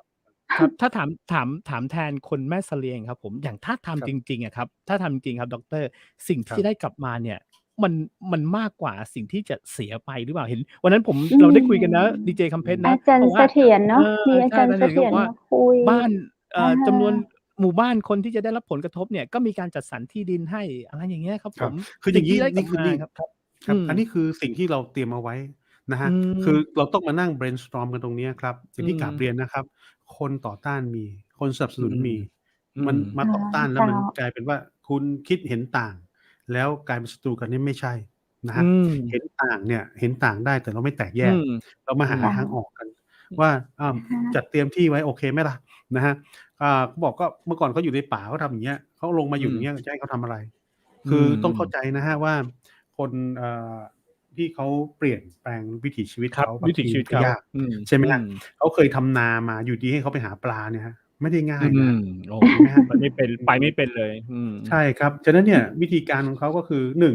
สมมุติว่าเขาต้องปลูกนาเนี่ย ปลูกในน้ำทำได้ไหม? แม่โจ้นี่คิดเรื่องไฮโดรโปนิกมาตลอดใช่ไหมฮะว่าคุณปลูกผักไม่ต้องปลูกบนดินแล้วก็ปลูกบนน้ำได้มันมีวิธีของมันอยู่อะไรเงี้ยฮะซึ่งวิธีเหล่านี้เนี่ยอาจจะเป็นทางออกนะครับมันไม่มีเราใช้อะควาโปนิกทำปลูกผักในน้ำอย่างเงี้ยฮะซึ่งมันก็อาจจะเป็นวิธีหนึ่งที่เป็นทางออกฉะนั้นเนี่ยสิ่งที่จะช่วยได้คือเทคโนโลยีครับและเห็นไหมฮะเทคโนโลยีมาได้ยังไงก็มาจากการศึกษานะครับพี่ถึงได้บอกว่าการศึกษาสำคัญที่สุดใช่ฮะถ้าเราไม่เอาเรื่องการศึกษามาเป็นหลักมาเลยเนี่ยฮะเราจะไม่รู้เลยว่าเราอย่างอื่นไปต่อไม่เป็นเลยถ้าเราไม่มีการศึกษาเริ่มใช่ครับนะฮะเข้าถึงพัฒนาเนี่ยเป็นวิถีหลักของพี่เลยหลายครั้งที่พี่เคยได้ยินว่าคนไทยทำไมสอนให้นักเรียนจำอันนี้เนี่ยจริงๆแล้วเราก็ไปดูถูกกันวิธีการไปสอนให้จำเป็นนกขุนแก้วนกขุนทองจริงๆแล้วเนี่ยนะฮะจำเนี่ยมันทำให้เราเข้าใจก่อนใช่ไหมฮะอย่างน้อยเราไม่ต้องไปเปิดหนังสือดูเราจำศัพท์คำนี้ได้เนี่ยมันจำไงจำเสร็จแล้วมันจะเกิดอะไรขึ้นครับจำนานๆเข้าถึงใช่ไหมฮะมันเข้าถึงก่อนคืออินนะฮะพอเราอย่างเงี้ยรู้ว่าระบบเสียงเป็นอย่างนี้อย่างนี้เนี่ยเราจำก่อนว่าต้องเสียบปลั๊กเข้าตรงนั้นเข้าตรงนี้ใช่ไหมฮะเสร็จแล้วปุ๊บเนี่ยเราก็ตัดต่อเสียงได้เนี่ยเข้าถึงแล้วต่อมาเราพัฒนาแล้วเอาเสียงนั้นมาบวกเสียงนี้กลายเป็นงานมีเดียขึ้นมาเอาเพลงมาใส่เอาภาพมาใส่นี่ครับคือเข้าใจมันต้องมาก่อนถ้าไม่จำมันไม่มีทางเข้าใจนะฮะแล้วนักศึกษาปริญญาตรีนี่พี่ชอบสอนปริญญาตรีมากกว่าโทเอกเพราะว่าเวลาสอนตรีนี่เขาเด็กอยู่เราจะบอกเขาต้องจำนะถ้าเขาไม่จำยังจดจำใช่ฮะถ้าไม่จำแล้วจะเอาอะไรมาเขียนล่ะจริงไหมฮะไม่เด็กนี้เขียนไม่ได้เลยก็เพราะไม่สอนให้เขาจำก่อนไงนะฮะเราไปดูถูกฝรั่งไม่เห็นสอนให้จำฝรั่งเขาสอนให้จำก่อนหน้าที่จะมานั่งเรียนว่าต้องไปงานหนังสือนะฮะในอเมริกานี่พี่จบปริญญาตรีที่อเมริกาเนี่ยนะหนังสือเนี่ยก่อนเรียนเนี่ยอ่านจบแล้วนะครับก่อนที่จะเข้าไปเรียนก่อนที่จะเข้าไปเรียนใช่อาจารย์จะถามเลยใครยังหนังสือเล่มหนาแค่นี้ไงนะฮะอย่างที่เราอธิบายเรื่องเราได้รอเรียนพร้อมอาจารย์เปิดหน้าไปพร้อมอาจารย์ประเทศไทยนี่ก็คือเปิดพร้อมอาจารย์อเมริกานี่คือเขาบอกวิชานี้เขาจะเขียนเลยว่าเขาแอสไซน์หนังสือเล่มไหนเราอ่านให้จบก่อนอาจารย์จะบอกเลยใครยังไม่ได้อ่านนี่หมายความว่าอ่าน 2-3 หน้าหรือเปล่าอาจารย์ไม่ใช่อ่านทั้งเล่มต้องอ่านทั้งเล่มก่อนที่เดินเข้าไปเรียนนะฮะเนี่ยคือเขาบอกเขาผ่านโปรเซสนั้นมาแล้วนะฮะพอมาบ้านเราบอกเขาไม่เห็นสอนให้จำเลยอย่างเงี้ยเคยมีนักแสดงท่านหนึ่งเคยพูดเมื่อประมาณสัก30 กว่าปี40 ปีที่แล้วแกบอกโอ้ยเด็กนักเรียนนานาชาติเนี่ยผมสอนให้รู้จักคำว่าทำไมประเทศไทยมาถามว่าอะไรนะจริงๆแล้วเนี่ยอย่างเช่นกรุงศรีอยุธยาเสียกรุงเมื่อไหร่เงี้ยไม่เห็นต้องถามว่าทำไมแต่ผมก็บอกว่าที่เขาถามว่าทำเมื่อไหร่นั่นน่ะก็เพราะว่าคุณจะได้เห็นซีนาริโอใช่ไหมฮะเสียกรุงครั้งแรกปีพ.ศ. 2112ครั้งที่2ปี2310สมัยก็ต่างกันยุคสมัยวิธีคิดก็ต่างกันเมืองสุโขทัยเมืองถ้าโทษนะอยุธยายุคนั้นน่ะตั้งแต่2112มาย่อมแตกต่างกับอยุธยาในปีพุทธศักราช2310ถูกไหมฮะได้เห็นซีนาริโอนะฮะอย่างเงี้ยฮะจริงก็ไม่อยากให้ดูถูกก็ว่าจำมันต้องจำครับอย่างไรก็ต้องจำเพราะจำเนี่ยจะนำไปสู่ความเข้าใจใช่ไหมฮะพอเข้าใจแล้วเราก็จะเข้าถึงแล้วก็จะพัฒนานะครับอันนี้ก็เป็นเรื่องที่คืออย่างน้อยเนี่ยการศึกษาเนี่ยฮะผมถึงอยากให้แม่เสลียงเนี่ยเป็นศูนย์การศึกษาเลยนะเริ่มที่นี่เพราะว่าทุกจังหวัดนะฮะสังเกตดูเขาเจริญเพราะเป็นศูนย์การศึกษาสำคัญมากใช่ไหมฮะเชียงใหม่เนี่ยเจริญมาเป็นเมืองเหมือนเมืองหลักของภาคเหนือก็เพราะว่ามีมหาวิทยาลัยเชียงใหม่ใช่แม่โจกลับมาช่วยให้น้อยหนึ่งขอเป็นส่วนหนึ่งราชภัฏเชียงใหม่เนี่ยกลายเป็น3 สถาบันหลักแล้วสถาบันเอกชนอย่างเช่นพายัพก็ดีนะฮะอันนี้ก็เป็นเรื่องของคริสเตียนศึกษาก็มีบทบาทแล้วก็มีคุณูปการต่อสังคมเยอะนะโรงเรียนต่างๆที่อยู่ในเชียงใหม่และโรงเรียนต่างๆที่อยู่ในแม่ฮ่องสอนห้องสอนศึกษาโรงเรียนอะไรนะครับแม่เสลียงบริภาคศึกษาแม่เสลียงบริภาคศึกษาใช่ครับนี่คือคุณูปการคือศูนย์หลักของสังคมแต่เมื่อไหร่เนี่ยนะฮะลองดูจังหวัดอื่นนะฮะที่มหาวิทยาลัยไปตั้งเนี่ยนะครับขอนแก่นเนี่ยนะฮะก็ใช่เนี่ยก็เป็นศูนย์กลางการศึกษาจังเขาก็เจริญนะครับจังหวัดเชียงใหม่เนี่ยอย่างแม่โจ้เนี่ยเป็นชื่อหมู่บ้านนะไม่ใช่ตำบลด้วยซ้ำเลย เจ้า อำเภอสันท อ๋อ รายนะฮะตำบลหนอง อื หาน ม และแม่ จริง โจ้ ด้วย เนี่ยคือหมู่บ้าน เป็นมหาวิทยาลัยประจำหมู่บ้านที่ใหญ่ที่สุดในโลก อ๋อ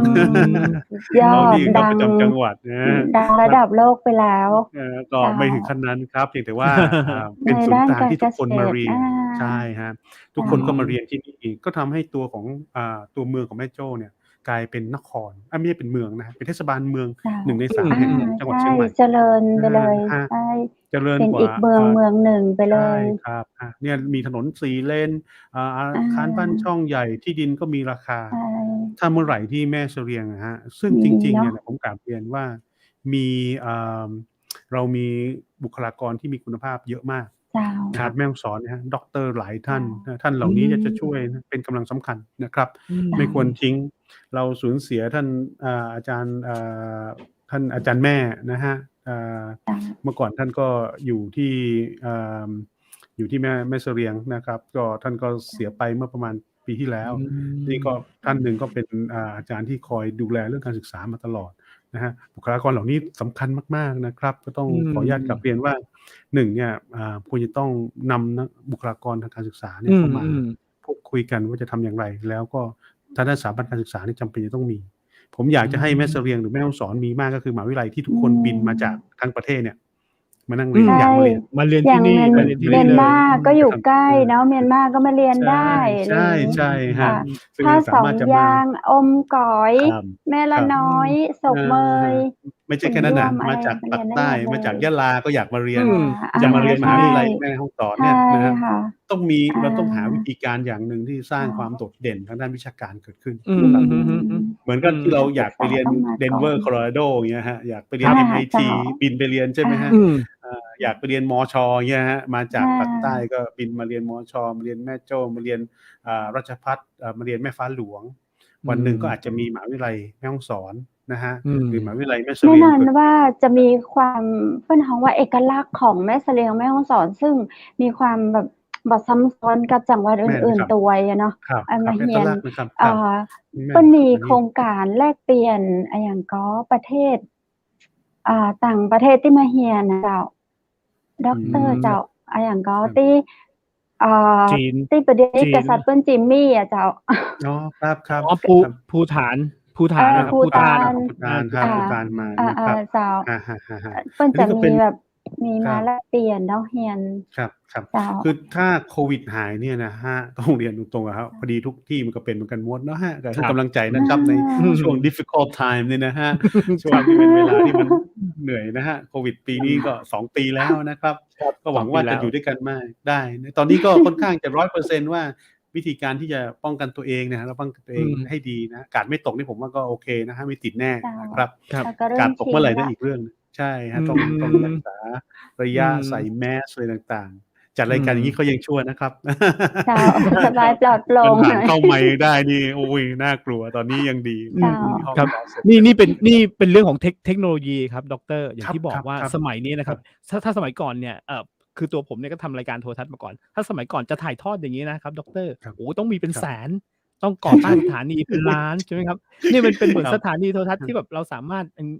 มาคุยอย่างงี้ได้เลย ครับ เนี่ยผมก็เลยมองอย่างงี้ครับดร. อย่างที่ผมบอกว่าผมเข้าใจนะการศึกษาสมัยเนี้ยโอเคเรื่องของออนไลน์เนี่ยมันก็มีส่วนหนึ่งนะครับ ครับ อะฮะ ครับ ยิ่งอย่างแม่เสลียงอะถ้าจะตั้งนะ ด้วยภูมิประเทศนะครับดร. ครับ สาขาท่องเที่ยวเนี่ยไม่ต้องพูดถึงได้แน่นอนอยู่แล้ว ใช่ๆครับ ถูกไหมครับ เจ้า สาขา ครับ ทรัพยากรได้แน่นอนอยู่แล้วนะครับ ครับ ผมอีก เก อัน ษ หนึ่ง ตร เลย นี่ผมว่า โอ้ โอ้ เกษตรได้ ครับ แน่นอนอยู่แล้ว ครับ อีกอันหนึ่งเลย ครั ที่ บ ผมว่าถ้ายิ่งเป็นสาขาแบบ เจ้า พ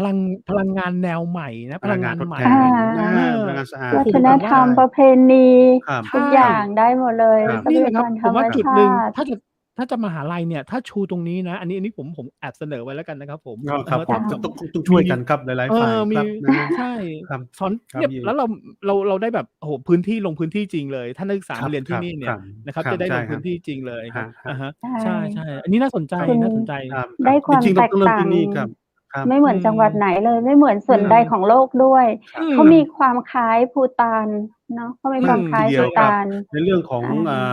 า นะฮะเรื่องของสภาพแวดล้อมอะนะครับ ใช่ เรื่อ ค ง รับ ความสมบูรณ์เนี่ยนะครับกับผมได้มีโอกาสได้เรียนคุยกับท่านรัฐมนตรี อวเนี่ยนะครับกระทรวงอุดมศึกษาและวิทยาศาสตร์เทคโนโลยีเนี่ยท่านศาสตราจารย์ดร.อเดช หล่อธรรมทัศน์ท่านเป็นอาจารย์ที่สอนผมด้วยนะครับก็ท่านเคยพูดถึงการไปดวงจันทร์ของคนไทยนะฮะก็มีหลายฝ่ายออกมาหัวเราะกันว่าไกลจังเอาถนนไกลจังนะแต่จริงๆเนี่ยผมต้องเรียนนิดนึงคนไทยเนี่ยคุณมีคุณภาพมากนะฮะระบบ PI Stream เนี่ยฮะที่เราทำกันอยู่เนี่ยจริงๆแล้วคนไทยเป็นคนคิดให้ที่ส่งรูปให้ทำให้ NASA ที่ตอนที่เรียนอเมริกานี่พี่มีโอกาสไปฝึกงานของ BAE ก็คือ British Aerospace Enterprise นะฮะพี่ไปเป็น analyst ให้เขาเนี่ยคนไทยมีเป็นร้อยนะฮะคนไทย100 กว่าคนแต่เขาไม่กลับมาเพราะเงินเดือนเขา3 ล้านนะเงินเดือน2 ล้านเนี่ยเขาก็ไม่รู้จะแต่เขาก็อยากมาทำไมดร.กลับมาล่ะคะเขาเป็นอินเทิร์นเฉยๆครับเป็นอินเทิร์นอินเทิร์นฮะก็ได้มีโอกาสไปแต่เราไม่ได้เก่งท่านเหล่านั้นเพราะท่านเหล่านั้นเป็นวิศวกรนะฮะเป็นอะไรกันเนี่ยซึ่งแต่ละคนที่เป็นนักฟิสิกส์เป็นอะไรซึ่งแต่ละท่านนี่เก่งมากนะฮะคนไทยครับมีเยอะมากนะฮะนี่ไม่ได้พูดด้วยเปื่อยนะฮะเพราะว่า NASA เนี่ยนะฮะมี Lockheed Martin มี British Aerospace Enterprise เนี่ยนะครับเป็นบริษัทหนึ่งที่เป็นบริษัทลูกๆเนี่ยนะฮะทำงานให้เขาด้วยเนี่ยจริงๆท่านเหล่านี้อยากกลับเพราะว่าเวลาที่ได้เงินเดือนนะครับเขาเกษียณแล้วเนี่ยเขาอยากมาช่วยก็คิดว่ามีท่านเหล่านี้มาพูดคุยกับท่านอเนกอยู่นะฮะคราวนี้ในทางที่เราเป็นแม่โจ้เนี่ยนะฮะต้องขออนุญาตเรียนหนึ่งว่าโขนใบหนึ่งหัวโขนใบหนึ่งคือเรื่องการเกษตรแม่โจ้นี่พื้นฐานเรื่องการเกษตรพี่ก็เลยเรียนว่าถ้าเป็นอย่างนี้เราสู้มหาลัยอื่นไม่ได้เราสู้ลาดกระบังเขาไม่ได้เขามี aerospace study space study หรืออะไรเงี้ยอวกาศศึกษาเขามีแล้ววิศวกรรมเขาเก่งมากอะไรเงี้ยนะแต่ปรากฏว่าแม่โจ้เราเรื่องเกษตรผมก็เลยเรียนว่าเอางี้ไหมล่ะเราก็น่าจะทำเรื่องของเกษตรอวกาศคือทำยังไงให้ไปปลูกพืชในสภาวะสุญญากาศได้ดีกว่านะฮะคือนี่คืออัตลักษณ์นี่คือความแปลกใหม่นะฮะเรียนนิดนึงผมเอาเครื่องบินเล็กนะครับผมเป็นกรรมการในสมาคมการบินพลเรือนภาคเหนือด้วยเพราะนั้นก็เลยเอาเครื่องบินเล็ก4 ที่นั่งเซสนาเนี่ยบินไปที่สนามบินแม่เสลียงแล้วก็เอาไปลงแล้วก็สนามบินแม่เสลียงก็เป็นสนามบินหนึ่งที่น่าจะมีการลงทุนในเรื่องของเครื่องบินขนาดเล็กอยู่เนี่ยนะฮะใช้เวลาบิน45 นาทีจากเดิมที่เราต้องเดินทางด้วยรถยนต์เนี่ยจากเชียงใหม่ไปแม่เสลียงนี่4 ชั่วโมงอย่างพี่ขับนี่4 ชั่วโมงให้ขับนี่นะจ้า45 นาทีก็ถึงแล้วกะเจ้าก็ได้มาจองเดนเนอร์จะไปโบกมือแต่ว่าถ้าเอาเครื่องไป45 นาทีตัดทางอินทนนท์ไปใช่ครับผ่านอินทนนท์ไปนะครับซึ่งจะเห็นว่าธุรกิจการบินขนาดเล็กนี่เป็นธุรกิจหนึ่งที่จะเปิดโลกยิ่งมันตอบโจทย์ในสาขาที่ในฐานะที่โควิดมาฝึกบินมีฝึกบินได้ที่แม่เสลียงใช่ครับแสดงว่าคือตอนนี้มีสนามบินอยู่แล้วใช่ไหมครับมีครับมีสนามบินของกรมการบินพลเรือนของแม่เสลียงอยู่ซึ่งใช้ได้นะครับก็ใช้ได้อยู่แล้วปกติใช่ฮะใช่เมื่อก่อนแอร์หนังเรื่องแอร์อเมริกาแอร์อเมริกันเนาะเขาก็มาถ่ายทำปีที่แล้วนะแอร์อเมริกาบรูซไม่ใช่บรูซนะฮะเพราะอย่างนั้นครับใช่ยิ่งคุยวันนี้เนี่ยแม่เสลียงเนี่ยแทบจะพร้อมแล้วนะครับแต่ขาดหรือเราเติมอีกนิดหน่อยแค่นั้นเองเนาะคือภาครัฐถ้าไปรอเนี่ยพี่บอกตรงๆนะฮะภาครัฐเขาก็เหนื่อยนะครับแล้วเรื่องการจัดจังหวัดนี่ก็เรียนตรงๆเลยว่าเข้าไปในครม.แล้วเนี่ยนะฮะเคยเข้าแล้วไม่ผ่านมาแล้วนะฮะอันนี้คือข่าวหนึ่งที่ได้ยินมาแต่ว่าการที่จะทำเป็นเขตเศรษฐกิจพิเศษเนี่ยมันเป็นไปได้นะครับสัปดาห์หน้าพี่จะไปประชุมที่สมุยด้วยนะครับก็ที่โน่นก็พูดคุยเรื่องนี้เมื่อสัปดาห์ที่แล้วเองนะฮะคณะกรรมการท่องเที่ยวกรรมการคมนาคมไปก็พูดถึงเรื่องของการโครงการสว.พบประชาชนเนี่ยท่านไปที่นั่นแล้วก็ได้ฟังข่าวจากเจ้านายท่านสุสิทธิทองของเราเนี่ยนะครับท่านสมาชิกวุฒิสภาเนี่ยท่านก็เล่าให้ฟังว่าเขามาคุยกันเรื่องนี้จะทำเขตเศรษฐกิจพิเศษนะครับซึ่งเขตเศรษฐกิจพิเศษเนี่ยมันจะง่ายกว่าจังหวัดเพราะจังหวัดเนี่ยนั่นคือกรมใหม่กรมหนึ่งเลยหน่วยราชการต่างๆต้องมาตั้งวุ่นวายไปหมดนะฮะต้องตั้งอะไรอย่างก็เกษตรจังหวัดแม่เสลียงต้องจ้าเลยเนาะต้องใจเวลาเมินถ้าคำว่าเศรษฐกิจพิเศษใจเวลาเมินก็จะดร.ป้อมจริงๆอย่างที่เรียนครับมันอยู่ที่ภาคเอกชนเลยว่าเขาจะช่วยกันแยกอินไดให้มีเศรษฐกิจกระเตื้องขึ้นสมมติว่าเขามีอย่างบางอย่างที่เอาไปขายได้นะครับคนมาซื้อการท่องเที่ยวเขาคนเข้ามาเพื่อการท่องเที่ยวอย่างวัดใหญ่อย่างว่าอันให้ไปญี่ปุ่นละ3-4 เมืองจะมีไดบุสึนะพระใหญ่ครับ เวลาเราไปนี่เราต้องไปจ่ายตังค์เข้าไปนะไม่ว่าจะเป็นที่นาราไม่ว่าจะเป็นที่คามาคุระเนี่ยนะจ่ายตังค์500-600 เยน ต่อคน แต่ว่าเรามีพระใหญ่ที่สวยงามมากอยู่ที่แม่เสลียงพระธาตุสี่จอมนี่สวยจริงๆนะพระธาตุจอมแจ้งนะครับผมขึ้นไปที่นั่นในกราบไปไหว้หลวงพ่อท่านบ่อยมากพระองค์ใหญ่พระธาตุจอมทองเจ้าพระเจ้าจอมทองนะฮะแม่นครับพระเจ้าจอมทองนะฮะคือที่บ้านทุ่งพร้าวนะฮะแม่นกว่าครับบ้านทุ่งพร้าวเจ้าแม่นครับคือตรงนั้นเนี่ยอย่างเนี้ยเราสามารถที่จะสร้างเป็นแลนด์มาร์คได้ตัวคนไทยไปญี่ปุ่นไปไดบูสึอันนี้แม่ตัวเองก็มีไดบูสึเหมือนกันก็มีพระองค์โตขนาดซึ่งจริงๆแล้วเนี่ยผมว่าเนี่ยการที่จะต้องเปลี่ยนรูปแบบวิธีคิดวัดเนี่ยคนไปเนี่ยถ้าสวยงามจัดให้มันเหมือนรีสอร์ทเนี่ยนะครับก็มาทำบุญด้วยมันก็ดึงดูดมันทำให้เราสงบนะเราไปวัดญี่ปุ่นก็ดูสงบจ่ายตังค์ทั้งนั้นนะครับจ่ายตังค์ซื้อบัตรเข้าไปดูของเรานี่ก็มีของดีเยอะมากนะฮะเพียงแต่ว่าเราอาจจะบางทีนะครับคนเห็นด้วยก็มีคนต่อต้านก็มีแล้วก็ไม่เคยคุยกันนะวันหนึ่งเราต้องมาคุยเอามาเลยต่อต้านมา NGO ไม่เห็นด้วยมาคุยกันว่าเราจะออกยังไงผลประโยชน์อยู่ที่ใครไม่ใช่อยู่ที่คนส่วนน้อยคนต่อต้านนะฮะไม่ใช่อยู่ที่ตรงนั้นบางทีคนต่อต้านกับอาหารไงเขาว่าเฮ้ยผลประโยชน์มันตรงอยู่กลุ่มนั้นนี่เนี่ยคนที่สนับสนุนก็บอกเนี่ยสนับสนุนว่าผลประโยชน์มันตรงอยู่กลุ่มโน้นต้องมาคุยกันว่าผลประโยชน์อยู่ที่คนส่วนใหญ่คนส่วนใหญ่เป็นที่ตั้งเลยนะครับผมว่ามันจะนำพาไปสู่ความสำเร็จนะครับในการหารือกันนะครับมีนักปราชญ์ฝรั่งท่านหนึ่งเนี่ยได้รางวัลโนเบลไพรส์ทางด้านเศรษฐศาสตร์เป็นสตรีไม่หญิงคนแรกที่ได้รางวัลโนเบลไพรส์คือคุณเอเลนอร์เอิร์สตรอมนะแกก็อู้เรื่อง polycentric หรือศูนย์กลางที่มีความหลากหลายอยู่นะครับก็คือน่าจะมีหน่วยงานที่มีคนที่มีความรู้หลายๆด้านนะฮะไม่ใช่เพียงด้านเดียวเนี่ยนะครับมากองอยู่ตอนนี้บ้านเรามันเป็นด้านเดียวอย่างพวกจบรัฐศาสตร์ไปอยู่มหาไทยจบสาธารณสุขไปอยู่กระทรวงสาธารณสุขนะฮะจบวิศวะไปอยู่กรมทางอะไรอย่างเงี้ยฮะจะเป็นแบบเป็น specialist จะต้องมีหน่วยงานหนึ่งที่รวมหมดทุกคนที่จบทุกสาขาเอาไปกองไว้ตรงนั้นเสร็จแล้วคราวนี้เนี่ยไม่ต้องกลัวครับยุ่งแน่เพราะแต่ละคนก็คิดว่าของตัวเองดีหมดแต่ผลลัพธ์ที่ได้จะได้อะไรสักอย่างนานมากแต่ผลลัพธ์ที่ได้ย่อมดีที่สุดครับเพราะเป็นการ brainstorm ในต่างประเทศในต่างประเทศนี่ก็ต้องการความหลากหลายใช่ฮะความหลากหลายเชี่ยวชาญที่หลากหลายเนี่ยเป็นเรื่องสำคัญนะฮะอาจจะต้องใช้วิธีนี้ครับเห็นด้วยไม่เห็นด้วยก็ต้องมาคุณเก่งกฎหมายก็มาคุณเก่งวิศวะมาแล้ววันนี้วิศวกรเก่งในเรื่องของการคำนวณบรรยากาศมากนะครับแต่ว่าไม่สามารถที่จะแปลงออกเป็นนโยบายไปสู่การปฏิบัติได้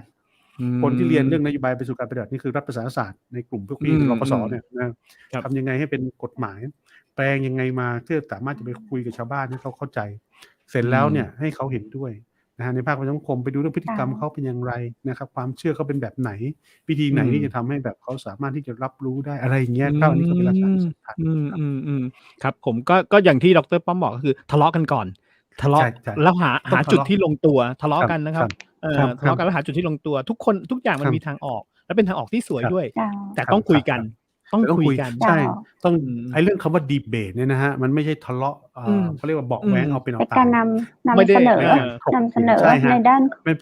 ทิศทางของแต่ละคนใช่ครับมาเป็นทิศทางเพราะว่าทุกคนมีวิธีคิดหมดแล้วในแต่ละช่องนั้นคือจุดที่เขามองเห็นพี่อาจจะมองเห็นไม่เหมือนกับทางคนละมุมกันคุณไก่จะมองไม่เห็นเหมือนอย่างที่นี้คุณวุฒิเห็นอย่างเงี้ยครับ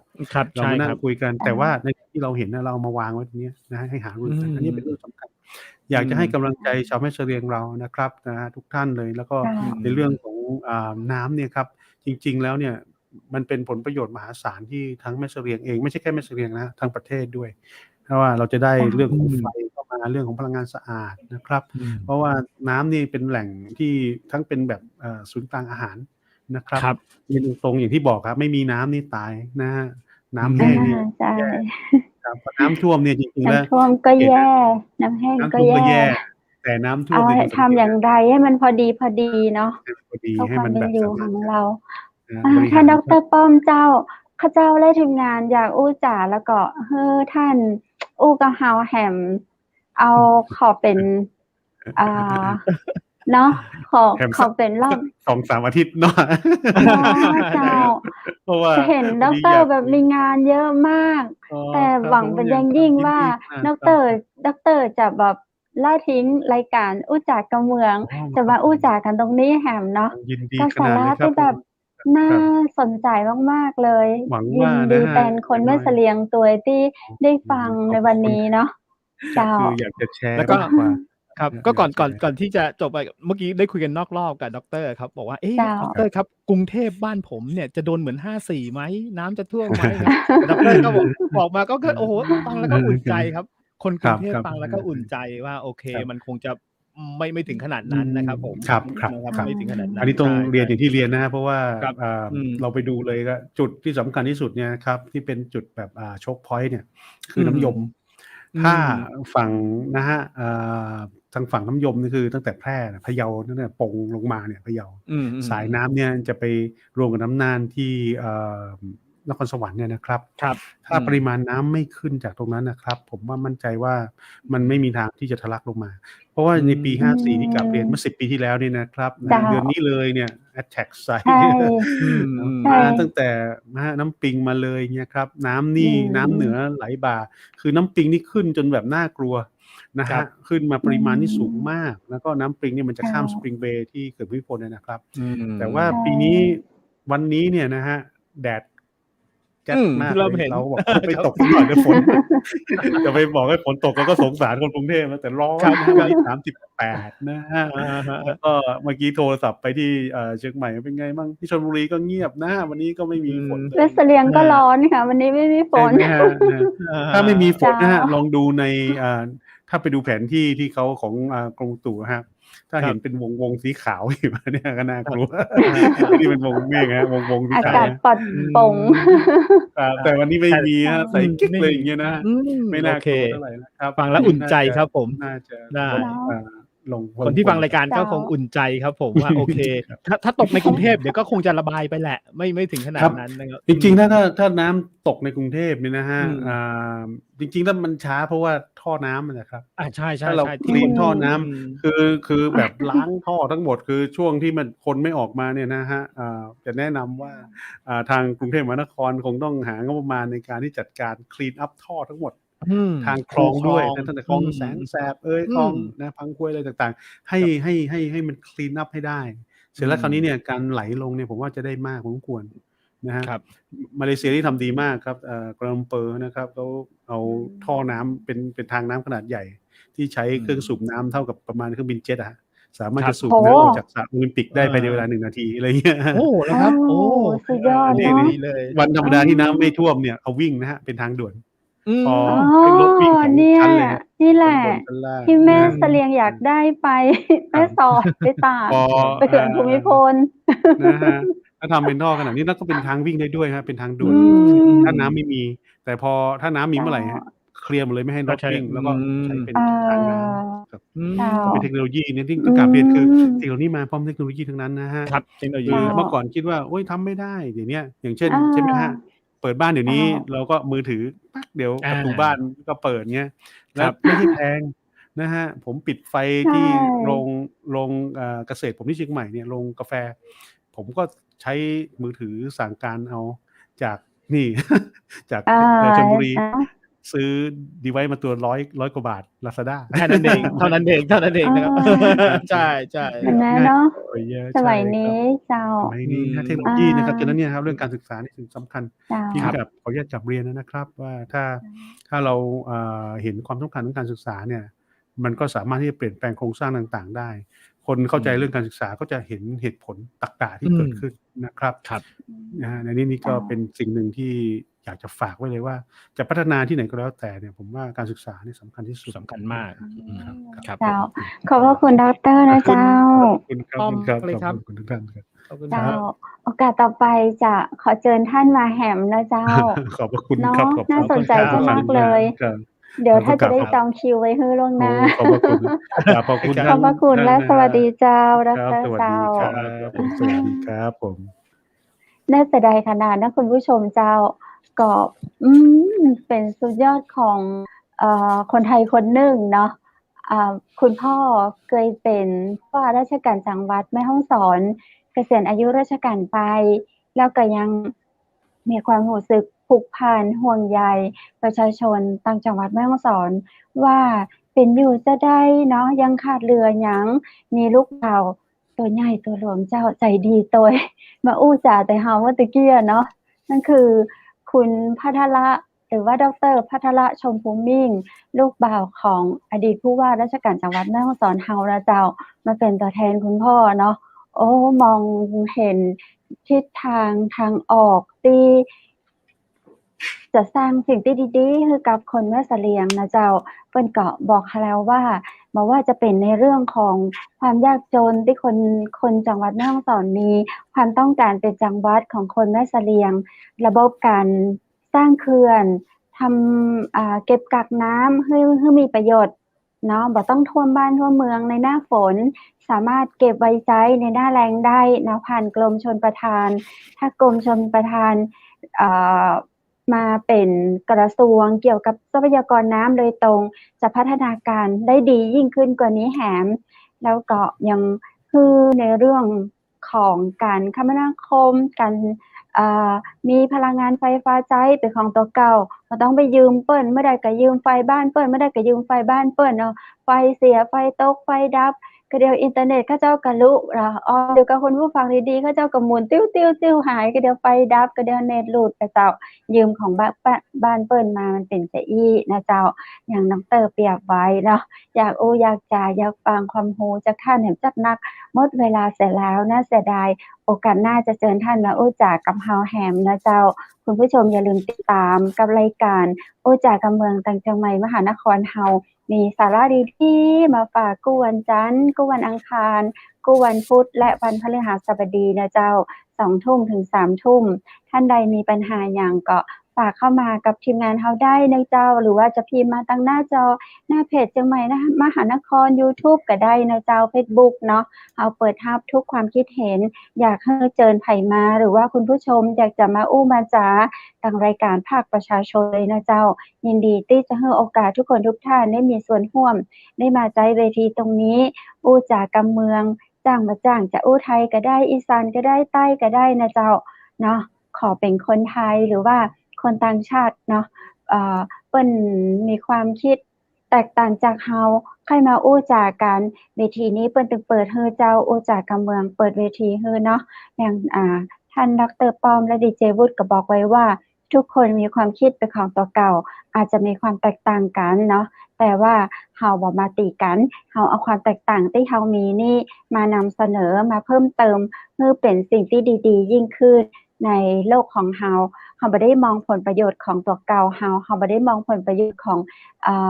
เพื่อนเฮาคนใดคนหนึ่งเนาะเฮาบ่ได้มองผลประโยชน์เพียงเล็กน้อยเฮามองให้เห็นผลประโยชน์ของส่วนใหญ่ว่าผลประโยชน์นั้นเกิดขึ้นกับใครผลประโยชน์ส่วนใหญ่ก็คือระดับหมู่บ้านขึ้นเนาะตำบลอำเภอเมืองจังหวัดประเทศชาติรวมไปถึงเพื่อนบ้านของเฮาจะได้ประโยชน์อย่างพ้องจากสิ่งที่เฮาคิดที่เฮาจะทำเนาะก็ฝากกันไว้วันนี้จากันในเรื่องเหมือนกับเปิดโพยหน้าแรกของท่านดร.ภัทระชมพูมิ่งหรือว่าดร.ป้อมนะเจ้าโอกาสหน้านะคะจะเชิญเปิ้นมาเปิดหน้า2หน้า3แหมนะเจ้าหนังสือเล่มใหญ่แน่นอนละท่านป้อมมีอย่างที่น่าสนใจนะเจ้าวันนี้ทีมงานเชียงใหม่มหานครน่าเสียดายเวลาเนาะก็ขอขอบคุณตังสปอนเซอร์ใจดีนะเจ้าครัวปิ่นโตเชียงใหม่เจ้าบริการสั่งอาหารปิ่นโตได้นะเจ้าโทรไปสอบถามได้ที่0818843354นะเจ้าและขอขอบคุณตังอำเภอแม่เสลียงนะเจ้าสปอนเซอร์ใจดีโรงแรมแม่เสลียงเวียงงามเปิดบริการตลอด24ชั่วโมงเจ้าโทรสอบถามรายละเอียดเพิ่มเติมได้ที่0536214444นะเจ้าวันนี้ข้าเจ้าขอขอบคุณชุดพิธีกรหญิงนะเจ้าจากร้านผ้าพื้นเมืองชุดไทยใหญ่นะเจ้าใส่มาคือคุณผู้ชมได้พอกอยใครสนใจก็โทรสั่งซื้อได้นะเจ้า0826666889 เปิดบริการส่งฮื้อทั่วไทยนะเจ้าและสุดท้ายทีมงานเชียงใหม่มหานครขอส่งความห่วงใยให้กับคนไทยทุกคนนะเจ้าบอกว่าวันนี้จะอยู่ในภาวะเหตุการณ์ใดๆก็ขอให้พ้นภัยทุกเหตุการณ์และมีความสุขเนาะสุดท้ายนี้ขอขอบคุณคุณผู้ชมที่น่ารักทุกคนทุกท่านนะเจ้าสำหรับค่ำคืนนี้เจ้าและทีมงานเชียงใหม่มหานครขออวยพรให้คุณผู้ชมทุกคนทุกท่านโชคดีและมีความสุขนอนหลับฝันดีราตรีสวัสดิ์เจ้า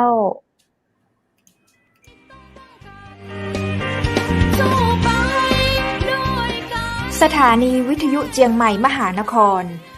107.25 เมกะเฮิรตซ์ขอแสดงความห่วงใยและเป็นกำลังใจให้ทุกท่านในช่วงการระบาดของโรคโควิด -19 ในครั้งนี้เพื่อลดความเสี่ยงควรสวมหน้ากากอนามัยทุกครั้งล้างมือเป็นประจำขอให้อยู่ที่บ้านให้นักที่สุดด้วยความปรารถนาดีจากหมู่เฮาเจ้าเจียงใหม่มหานครสนับสนุนโดยกาแฟโกแม็กคอฟฟี่และโรงแรมแม่เสรียงเวียงงามโทร 053-621-444 และ 081-595-2883